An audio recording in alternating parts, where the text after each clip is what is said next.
So let's do our better late than never Friday morning recap. Assuming that we wake up at 5 something, almost 6 o'clock, let's say, realizing we had fallen about 700 points overnight. We see that we eclipsed long-term lows. Great well, would have missed this obviously, but we're looking like this is probably a sweep. Watch out for sweep opportunities. Oh, great opportunity to enter here off this intermediate term low creation. 225 point stop loss.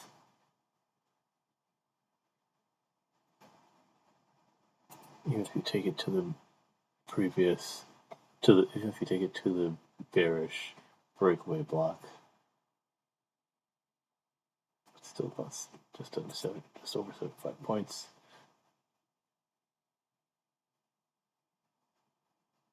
And it keeps going. You're in business, maybe even a scaling opportunity here as it touches optimal trade entry, creates a bullish order block. I have to start waking up at 6 o'clock and planning to trade. Take this more. Well, 365. Long-term low. Rejection of that if you're not in. There's a chance to get in. Interesting. See how it treats these bullish order blocks.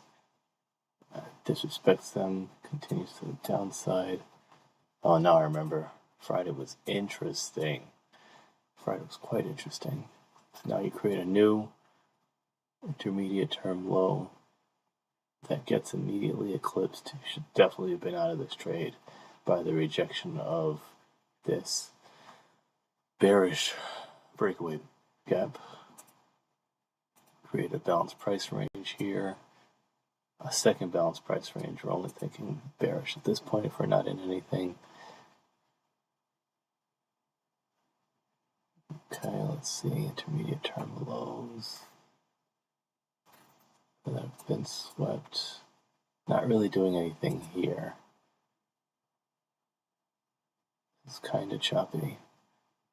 Maybe range. Yeah, I would try to stay away from this. Honestly, maybe there'd be an opportunity to enter here. Higher intermediate term low, plus an optimal trade entry, but no fair value gap. Actually, there's a fair value gap right here. Could be interesting. I probably wouldn't take it.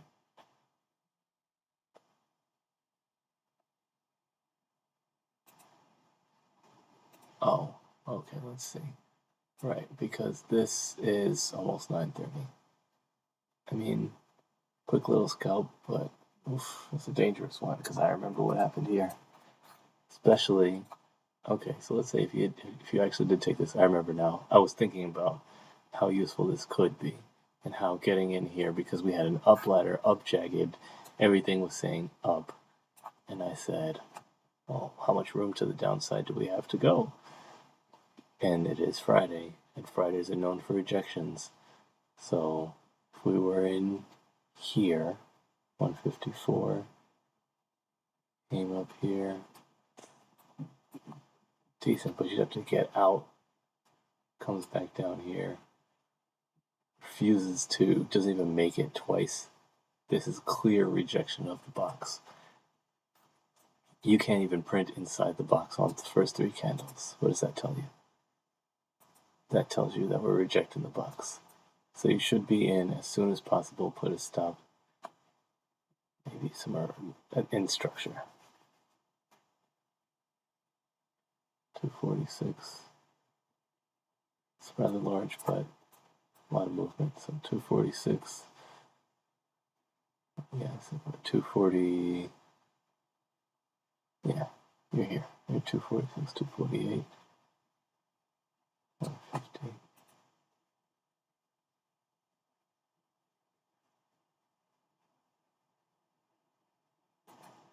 Okay.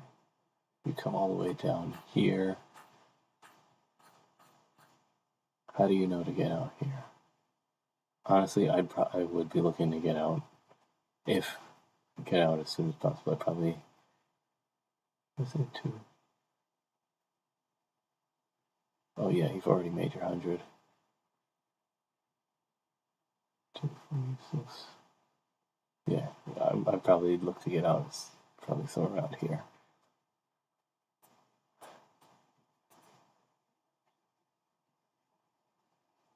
Because this is concerning me. Although I made a lower high here. Yeah, see, this would have taken me out if I wasn't already out by this point. So make your 100 and then you get out.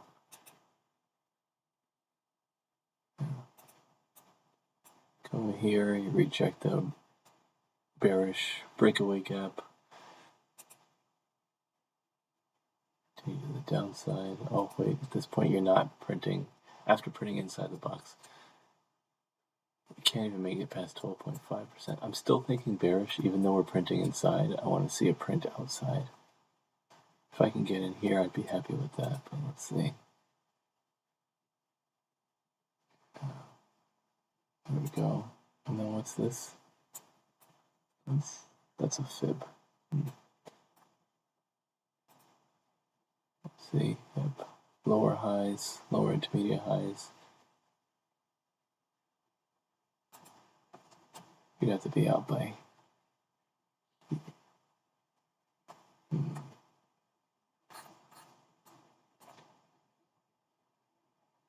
See, this would have. I would have said, okay, we're making lower highs. We're moving in the right direction. Let's see. And that would have been white knuckling for me. I would want to see some more printing outside of the box. There we go. So if I did get in here and put my stop in structure, I would have been sitting pretty. Would have been dangerous, but I would have been sitting pretty. But I got in here from the stop in structure. Lower highs indicates we're still bearish. I wanted to see it maybe touch this first presented fair value gap down here. Lower highs, very promising. They need to continue to print outside the box though. See, this is very concerning. Higher intermediate term highs. And that doesn't really look like a sweep. It's lingering too long. And this is already well into noon. Realistically, I should have been out here by the time noon comes. Really want to see it come down here, but this would be more than sufficient on the day.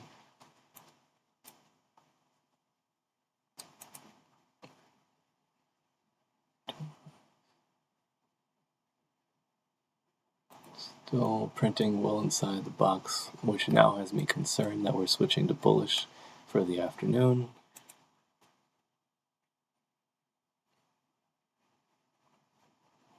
And there we go. Printing inside the box, creating new eclipsing my prior intermediate term highs all the way up to a prior first presented fair value gap. I really wanted to see it come down to the session first presented fair value gap, but that didn't happen. And then around 1:30 we start running. We straddle this first presented fair value gap.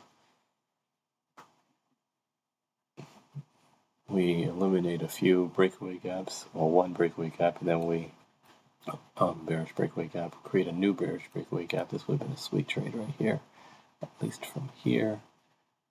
Ideally from here, if you can catch that somewhere around here. Stop in structure, definitely up over 100 points.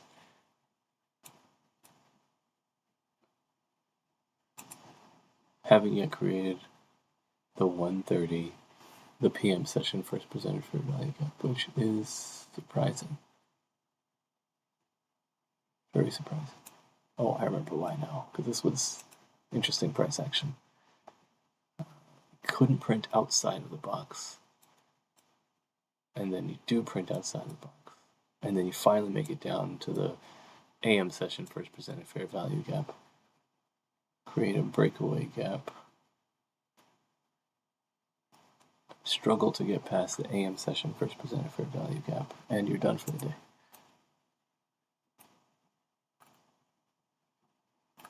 I didn't see a PM session first presented fair value gap. I have that not turned on.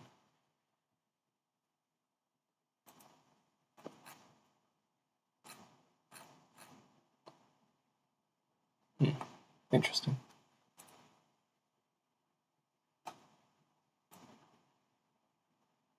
I'll have to see why that is. Let's see if that shows up to me.